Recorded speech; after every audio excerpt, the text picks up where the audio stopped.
Welcome to the Lord of the Rings Lorecast, the show that explores the background of Tolkien's amazing world from the very beginning.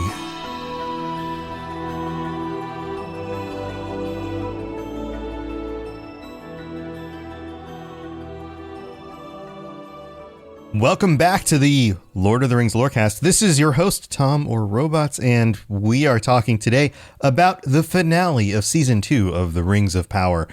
So there's really not a whole lot to say here at the beginning other than let's just get into it, because this season is wrapped up, and these last two episodes I think are my favorite two of the entire season. And there's a lot for us to discuss. So we're going to go through pretty much in order, I think. So let's start with the dwarves. We have a scene with Durin and Disa. And, oh man, he's like, oh, I'm going to go after my father. And then there's the kiss. And it's just, there's something just so comfy and so pleasant about these dwarf relationships. And the amount of, I don't know, just the amount of emotion, the amount of feelings, the amount of love and connection there. But then, of course, you know, the troubles with Durin and his father. We'll call him Durin the Elder, as I have deemed him in the previous episodes. And this scene is, I mean, say what you want about, hey, the Balrog, that's the proper pronunciation, isn't supposed to show up yet and all of that. But we get this really cool scene where we know that Durin the Younger has to deal with his father, and his father has the ring, and his father's been chopping up other dwarves in order to get what he wants. And it seems like he's walking into a terrible, terrible situation. The father pushes through the wall, and then they see just massive amounts of mithril, or mithril as they pronounce it. And then you have this dialogue during the situation where he's talking about arm wrestling as the younger, and how his father was always so much stronger. And then it's this touching moment where you can see that I guess humanity isn't the right word, dwarfmanity is still there in his father somehow. And when the Balrog shows up and the father realizes that, oh, maybe he has gone too far, and actually takes the ring off. And this is important because I think this shows us a difference between the One Ring and these other minor rings. The minor rings are not the One Ring. Sauron had something to do with their creation, but he did not pour himself, his own spirit, into these other rings the same way that he does the One Ring. The One Ring is set up in a way where it's impossible for anybody eventually to deny it. And I think that that's probably a theme that needs to be stated here. In the end of the Lord of the Rings, Frodo was always going to fail. The ring is powerful and more powerful than anyone. Nobody ultimately could stand up against this. This is something Tolkien was clear about in interviews and some of his letters and things. Frodo was always going to fail. So there needed to be a Gollum. There needed to be somebody there who could make sure that the ring would still make its way into the fire. That's why Gollum was so important. That's why pity was important. There's another line in this episode about pity with the wizards, but we'll get to that later. In this situation, you have the ring, and it's a dwarven ring, and eventually the father takes it off and he gives it to his son. And I think it's this moment where we get to see a character redemption for Durin's father. This idea that he realized he's messed up now and he's going to fight this Balrog, which of course is not going to go well. And you get this climactic scene, and it's some of the best CG work in the show. And there have been some very, very well done moments in the show so far, but seeing the Balrog climbing up on the side of the cave, and then the slow motion while the Dwarven King jumps across the air, and then there's that explosion, which of course fills up the tunnel again and is going to keep the Balrog at bay, at least for a little bit longer. all of that very, very well done. Now, of course, it feels, again, a little hand wavy of like, oh, well, the tunnel filled back in, and so I guess the Balrog isn't an immediate threat anymore. But can you imagine being the dwarves in this situation, living in this mountain, knowing that there's this gigantic evil demon type thing living at their feet? And sure, it may be hundreds and hundreds of feet down into the caves, but it's still there.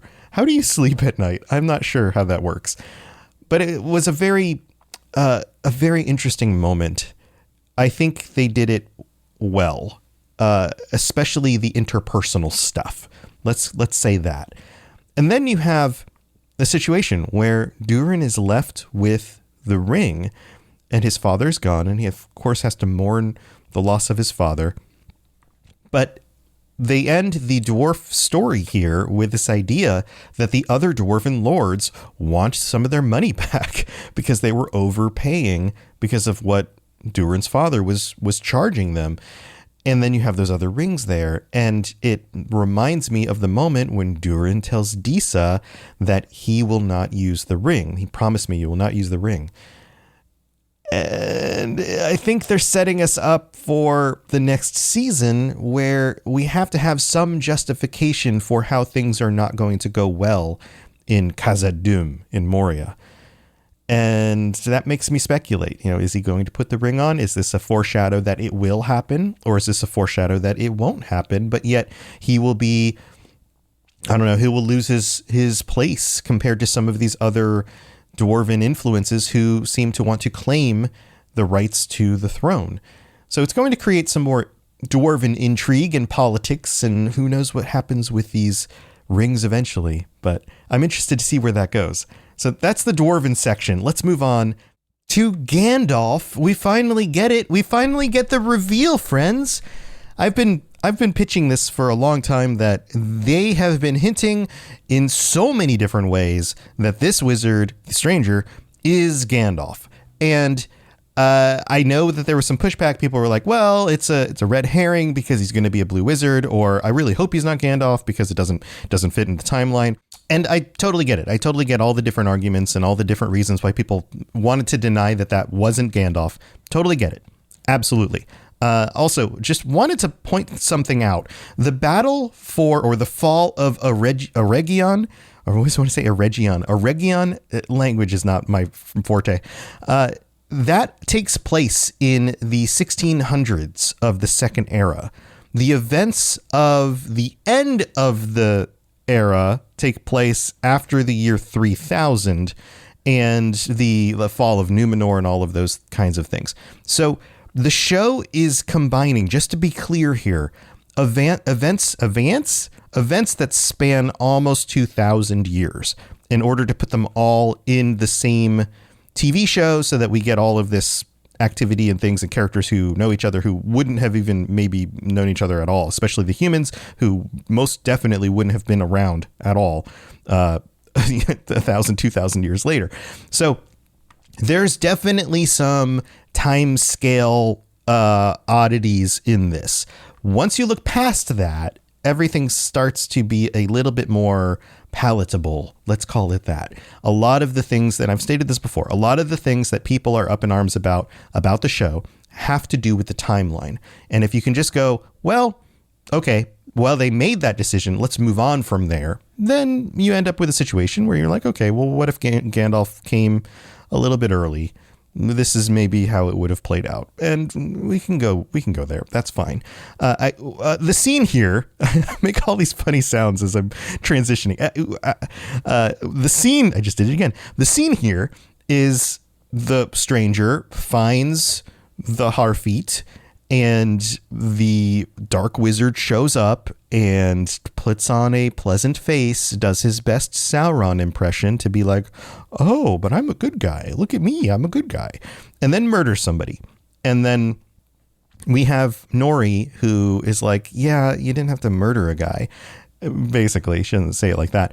And then the Dark Wizard's like, wait, you would have pity for this person who is going to enslave all of you and all that? And she's like, well, yeah, because murdering people is, again, this is all not really her words, but she's basically saying, like, life is life. Murdering people is wrong.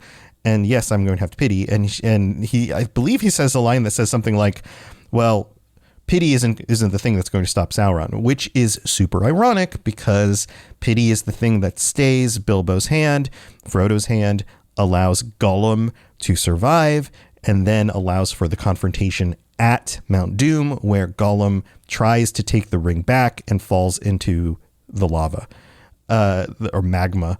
Lava is when it's flowing, right? Magma is when it's just in the earth. I think those might be the definitions. Correct me if I'm wrong. And so, of course, there's some irony there, and it shows the true colors of the Dark Wizard and this idea that, oh yeah, walk with me and we will take Sauron's place together after he's gone. And of course, the stranger's like, yeah, no, I'd rather wander in the desert forever by myself. No thanks. And then uses some magic. And again, that's the most hand-wavy part here, is this idea that a wizard could pull down an entire side of a mountain on top of everybody with just like the wave of his staff, I guess, in this case, which we've talked about this before in many of the episodes, isn't exactly how the wizard's magic works, but they've defined in the movies and the show that is kind of how wizard magic works. And so at least it's internally consistent for Peter Jackson's films and the Rings of Power. And then the stranger helps protect everybody, and he finds his staff. And we realize that this was all just a game, and this is something I predicted last week, that this was all him trying to make the decision for his friends as opposed to for power. If he had gone for power, that would have been the wrong choice. And Tom Bombadil was playing up a puzzle for him to show who he truly is. And then at the end of the episode, we got this comfy moment where they're sitting in the chairs and singing a song together, which is a little, well, I'll be honest. I'm going to point out the things that I didn't like as much, although I absolutely love this episode. That part's a little, okay. They sit in the chairs and they sing. Why didn't he bring the Harfeet with him? What is going on with that? Yeah. So that's neither here nor there, but I'm glad that we finally have Gandalf and, of course, the Grand Elf. I'll call myself Gandalf. Okay, I guess that is my name, that sort of thing. And so there you go. That's that side of the story. Now we move on to the Númenóreans. We got to, as the show did, it kind of covers each of these before it gets back to the main battle. But we have the Númenóreans. I was wondering how they were going to do this because Ar-Pharazôn will end up staying in power, and he rounds everybody up and basically says, no, Miriel has been in cahoots with Sauron, makes something up whole cloth, tells we'll call it an alternative fact, and then rounds up all of the faithful in order to claim power for himself again. And that that tracks. I mean, that makes sense for the show and the way the show has done these characters. And the best scene out of this is Elendil and Miriel, and she's telling him to go run away. And he's like, well, why would I leave you? Why would you ever think I would leave you and take care of myself and not take care of you? When have I ever done that? And she's like, no, my place is here. And we know in the lore that Miriel and Pharazôn, I think in some versions they get married, in some versions they don't. But she has to stay there for things to kind of play out the way they're supposed to play. And then he finally is given the sword. We get to see Narsil. And this is the sword that you see in the flashback scenes in The Lord of the Rings where Sauron steps on it. He kills Elendil. Spoilers, I guess, on a movie that's almost 25 years old at this point. Is it? I'm gonna have to look up those dates. Right about 25 years. Then, of course, Isildur picks up what's left of the sword and cuts the ring off of Sauron's finger, and you see all of that in the film. This is that blade. This is the blade that gets reforged, that Aragorn brings to battle with him at the end. A very, of course, moving scene. He pulls it out of its sheath and looks at it a lot like Aragorn did. All of that I thought was really cool. And then you have the scene, let's skip ahead a little bit to the Númenóreans arriving and talking to the Lowmen and all of this language about the Lowmen. And you can see how they are absolutely total jerks. And I'm still not sold on this Isildur and what is even her name? I'm so bad at the names. The falling in love thing, I think it's supposed to make it seem more ridiculous when they don't let a low person on the boat, that sort of thing play out. Also, there is a nod here to Beric specifically, the horse. And I think that's for good reason. Isildur puts the horse in high esteem and always has. And this is another one of those themes that the kings of Gondor are very good people. And you can see that in the way that the horses respect them and all of that. Yes, that part is established. But I think I have a sense of where this is going. The low people will be left here. Isildur has made a connection with them, especially Theo, and they can relate on the, hey, we've both lost our mothers kind of storyline and this connection. And they've in some ways fought together at this point. And there's a connection there. That is the connection between the people of Gondor, the people who will eventually be Gondor, who will be led by Isildur, and the people of Rohan. What we are seeing here are the seeds of Rohan in Theo. And that's why his name's Theo. Theoden, Theodred. Theo is a common prefix in the names of people in Rohan. And that's something I noticed in the first season, and I just didn't really think about it too much more because I was like, okay, maybe it's just kind of a common name that people use. No, that's how that works. And what we're seeing is the building up of the foundation of what will eventually become Rohan, which tracks for the weird compressed timeline because the people of Rohan would have settled in that area sometime during the, I believe it was like the early to mid Second Age. And he's going to be that connection there. There was some speculation that he will be the Witch King, or he will be the king of the men in the mountain of Dunharrow, who get cursed because they don't come to the aid of Gondor in the final battle of the Second Age.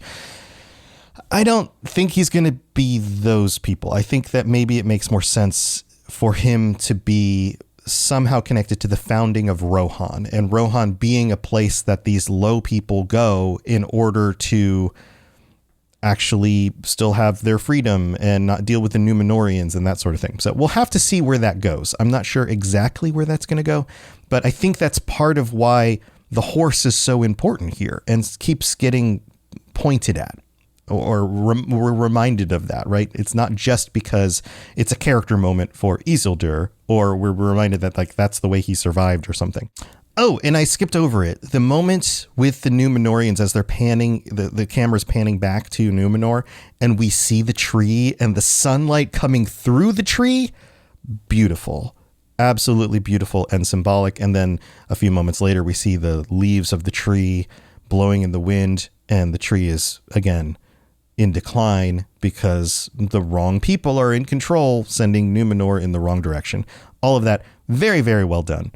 All right, so that's those moments. We have to talk about the elves and the Uruks and Sauron, and we're going to do that when we get back from the mid-break. I've got to go thank our patrons, so don't go anywhere.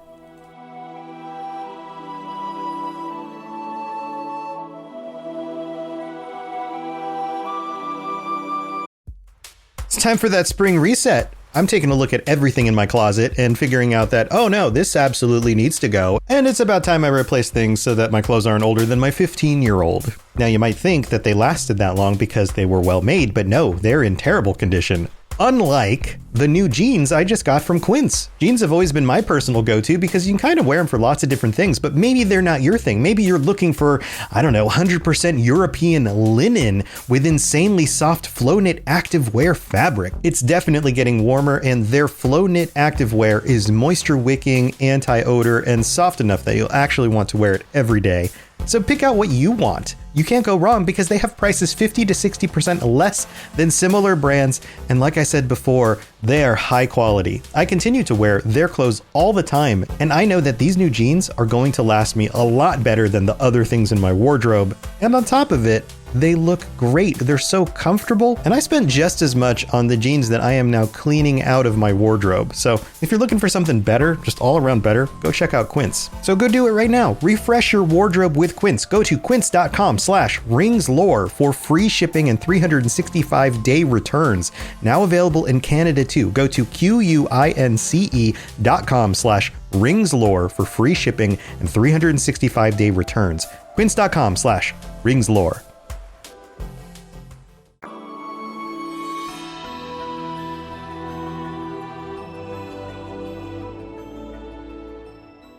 All right, here we are in the middle of the show. Thank you to everybody who supports us at patreon.com/LOTR Lorecast. Thank you especially to our newest patrons. We have John M. Tuwkake, Tuwkkake. Don't know how to pronounce that one, but thank you for joining us. James, Trust ZZZ, Nick M, Zenobia A, and Aaron C. Thank you so much for your support. Welcome. I hope you are enjoying your ad-free episodes, or if you signed up for the bonus episodes, lots of bonus episodes. Oh, and by the way, this week I will be detailing more details about what the books say about the fall of Eregion, as opposed to what happens in the show. And we're going to kind of compare and contrast the two to see how close they were to the book version, or at least the writings version that we have. It's not all in necessarily one place together. So we'll be doing that in the bonus episode this week. Hope you decide to join us for that. And I also have to shout out all of our VIP tier patrons. We've got AK Music Lover, Apollo, Aragorn III, Atley Morton, Azzle Razzle, Barney D, Bo, Brandy D, Cutter Metalworks, Daniel Nightweaver, David S, David M, Divine Madman, Fulcrum, Gerald CFC, Gimli a Break, Greg at Mordor's Carpentry, J-Dub, Gemma, Jezer, Katie S, Capenna, Lori B, Mason Weathertop, Nick K, Nostrils of Sauron, Richard J, Rivqua, Rosie Rose, Sam B, Saruman, the Stinky. I almost messed that one up. Stinky Saruman. TJT and Tour Son of Hooer. Thank you so much for your support and for everybody being part of this. I really do appreciate it. Also, we've got some new reviews that came in this week, or at least I guess over the last week. Plus, it depends. It takes some time for some of these to show up on my little thing. Anyway, we've got So Buggy in Canada who says, new to this podcast. Okay, my little nerd heart is busting with joy. Such a great deep dive. Thank you so much, So Buggy.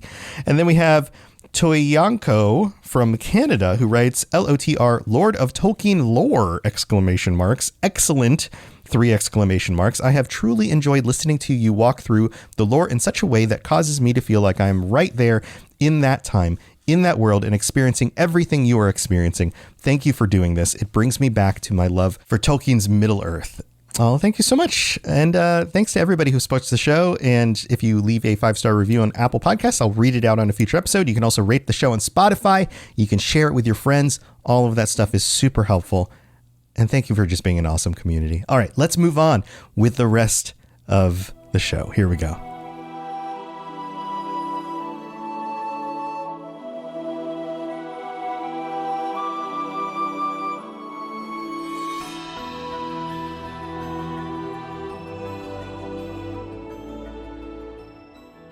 All right, let's talk about the elves. We have some more combat scenes, which are, pretty solid. I really do enjoy the actual visuals here and the choreography of the battles. And I every time I see the orcs running around on screen, I look over at my son and go, wouldn't it be fun to have been an extra as an orc?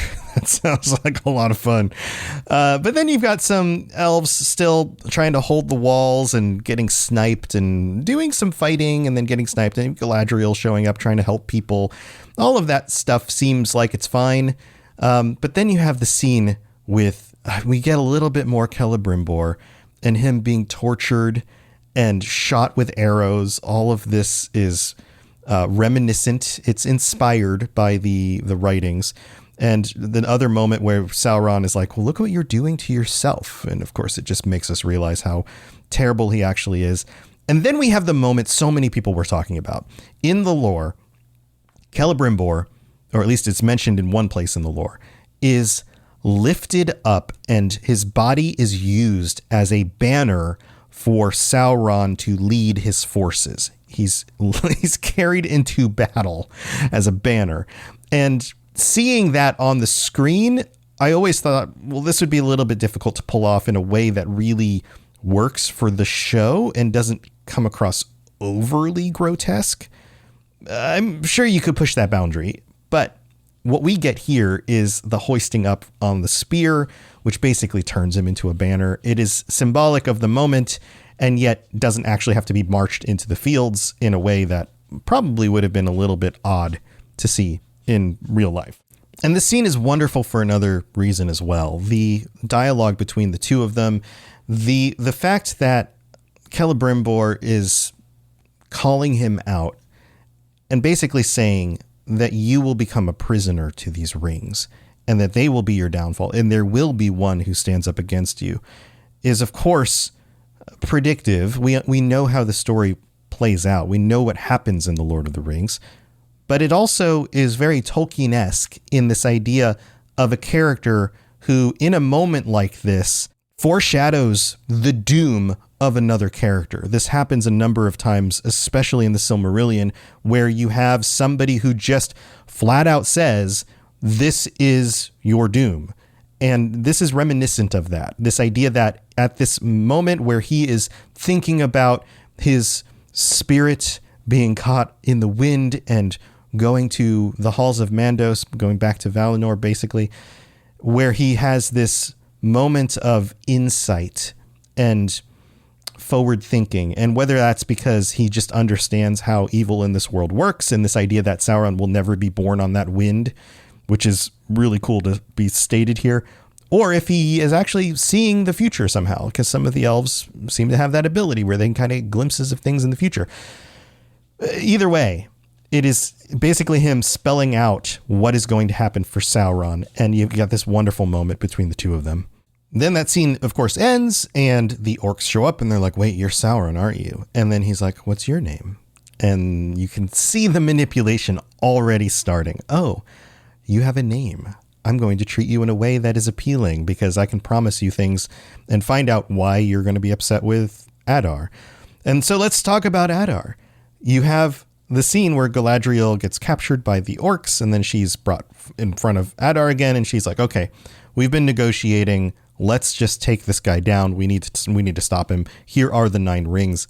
Let's go take down Sauron, right? Like this is the moment. And I think this scene is done pretty well for the most part. It's very visually striking to see Adar turn around. He's wearing the ring, and the ring has restored him to who he originally was, at least visually, has kind of fixed the scars on his face. And he talks about how long ago he looked like this and what his original name was. And he hints at this original name and then we don't get it, which feels kind of like a cop out. But we think about it and you're like, well, if he was to say my name was something generic that sounds kind of elfy, we'd have been like, oh, okay, that was your name. But if he would have said something like, well, my name was, and then named a character that we might have recognized in the lore, we would have been like, wait a minute, hold on.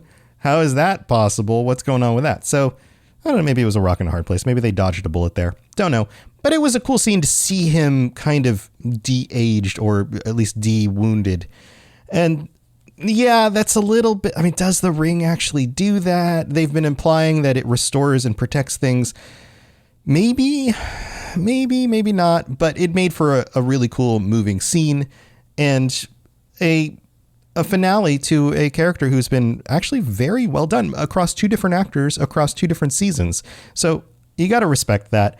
And then, of course, the orcs pull up and they're like, oh, he's wounded. And they play a fake in order to get him in close, which I don't think was necessary for that scene because he wasn't suspicious of them anyway. They could have just walked up to him and been like, Lord Father, we have news, and then pulled out a dagger and stabbed him while they were talking face to face. Like that could have happened, but I guess that's not Sauron's way, right? Sauron has to manipulate. And so they play it up for, I think, drama on the show.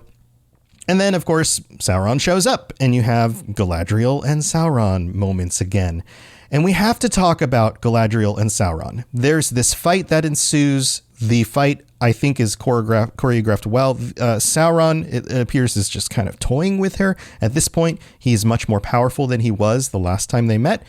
And he is extremely capable. He's been around forever. He's probably trained at swords for millennia, that kind of thing. It makes sense that he would be kind of toying with her in this situation. But she does get her hits in. And then, for example, the moment where she glances his face, and then he either heals it up or he covers it up again with, this deception to show that maybe he isn't as wounded as he looks. That was pretty cool. This idea that he then also takes on the guises of these different people in order to play with her mind again was also done very well, with all the different actors having to be in that moment as Sauron was kind of fun. And then you have this tension still between the two of them where they're reflecting on the events of the first season, and Sauron's like, I would have had them worship you, like this sort of thing, like you could have been my queen.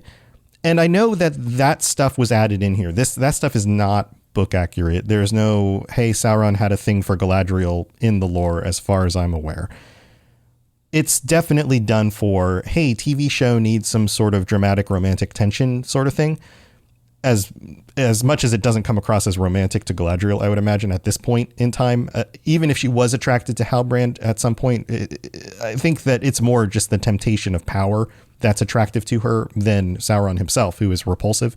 But let's compare and contrast this, because I think there is something cool that you can make of this since they have decided to go this direction. We have another situation where we have a Maiar and an elf and a romantic relationship, and that is Thingol and Melian. Melian's the Maiar, Thingol is the king of Doriath. Thingol gets lost in the woods, comes across this Maiar, falls in love. Somehow she reciprocates that love. They end up having children, like Luthien. And you have a situation where you can see this actually working out in a positive sort of way. This is the antithesis of that. This is, hey, we're both powerful beings. I'm a manipulative jerk, and I'm trying to manipulate you. You also have a switching of genders. The Maiar, in this case, is the male as opposed to the female, and Galadriel is kind of the target of that. And you can see how in the past, the pairing of a Maiar and an elf created a very powerful, lasting, at least for an age of the world, kingdom, and were able to do some good in the world. Not necessarily all the time, but at times they did good. And this situation with an evil Maiar corrupting an elf could be the antithesis of that. And Galadriel's pushing back against it. So it's not the first time that this sort of thing could have happened. So I guess there is some precedent for that. But again, it doesn't really show up in the lore. So it's neither here nor there. And Galadriel pushes back. She gets stabbed, right, with the crown again. And it shows that corruption later on spreading through her, this like dark corruption thing, which is similar to a Morgul blade.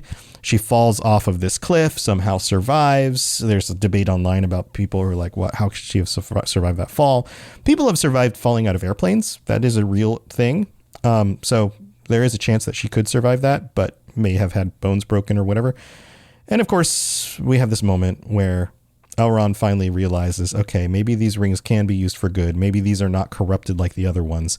And they're able to save Galadriel in that moment. They're also able to reverse the let's just call it the sickness, the darkness that is now in her because of being stabbed by Morgoth's crown, which is similar to the Morgul blade, like I mentioned before, and would give us some understanding of the precedent of the elves being aware of how to deal with this kind of situation and how to cure it, especially using the rings. So that tracks, that kind of connects. Again, not in the lore, but I see why they put it there. It kind of makes sense. And then in this final scene, you have the elves all standing there in this moment of like, well, we can still rally. We've got something we can do. But what they clearly don't say, but very visually point out, is that the valley that they are in will be Rivendell. This is where Elrond will build a new home for these elves, a place where they will be protected, a sanctuary, a place where he will store the knowledge of the ages that they still have in order to protect it for the future. And that plays out really well with the scene earlier where the orcs are burning everything and all of this knowledge from the elves is going away because it's being burned. And so you can kind of see in Elrond's character a lot of these little seeds that get planted that make him into the Elrond that we know later. This love of knowledge, the skilled warrior on the battlefield, somebody who's actually been through that stuff and survived it. His understanding of the rings and how treacherous and terrible Sauron actually is. All of that stuff comes across very personal in Elrond's character in the Third Age, and now we get these glimpses of why that might be the case, which is a lot of fun. So that's the elves storyline, and they're beaten and battered, but they're still going to fight. And so there's some positivity here at the end of the episode. They didn't end the episode as dramatically dark as I expected. I kept saying, I think this is going to be a Empire Strikes Back kind of thing. And for the most of the episode, it is. For most of the episode, it's like, okay, we're losing. These are bad situations for each of us, each of the groups. But at the end, they kind of give us a little bit of a warm fuzzy with, okay, the elves are still here. We're still going to fight back. It's not as many of us, but we're still going to fight back.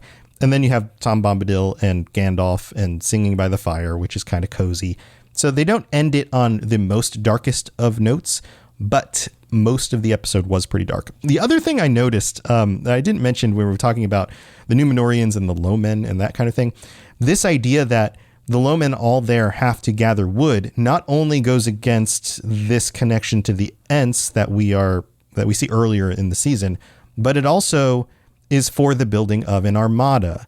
Why are the Númenóreans building an armada? Well, initially it's to stand up against Sauron, but eventually that armada gets turned toward Valinor in the lore. And so that being planted here to play out in the next season makes a lot of sense as well. So there you go. Those are my thoughts on the end of this season. Overall, I think it was a marked improvement over the first season. There are definitely some things that still feel a little hand wavy, a little goofy, summoning bats to scare away the other dwarves. The kiss that was a little bit unnecessary. It could have been, heck, he could have just leaned his head in and put his foreheads together and been like, I'll be back for you. Don't worry. Like something like that. But they turned it into something that I think they knew people would talk about online. I think that's maybe the real reason they did it. So there are still room for improvement, but overall, the ability to see these scenes play out with characters that have only been in my imagination for most of my life is something that I find truly valuable. And I hope it continues to bring more people into this fandom so that they can enjoy these works and go back and read the books and dig deeper and understand the importance of this fantasy world, this fiction, in helping us to see our own world in even better light. And so there you go. We'll end the episode on that. Thank you for being here. If you want to join me for the bonus episode this week on Patreon, you can do that. You can sign up on Patreon if you're not already part of that. Patreon.com/LOTR Lorecast. And we're going to talk about the fall of Eregion. And so I'll see you over there. And next week, I'll be back with more Hobbit stuff. We're going to keep going through The Hobbit. So if that's something you're interested in, go check out the Hobbit episodes. If you haven't read the Silmarillion, go all the way back to the beginning. I describe everything that's going on in Silmarillion piece by piece. And I'll see you next time. Bye, everybody. Thanks for listening to the Lord of the Rings Lorecast. If you'd like to learn more about other fantasy worlds, check out my other podcasts, The Elder Scrolls Lorecast, The Witcher Lorecast, and more at robotsradio.net. If you'd like to reach out, I'd love to hear from you. Send me a note on Twitter at robots_radio, or join our amazing community on the Robots Radio Discord. There are links in the show notes, or just search Robots Radio Discord, or find the link on robotsradio.net. I'll see you next time.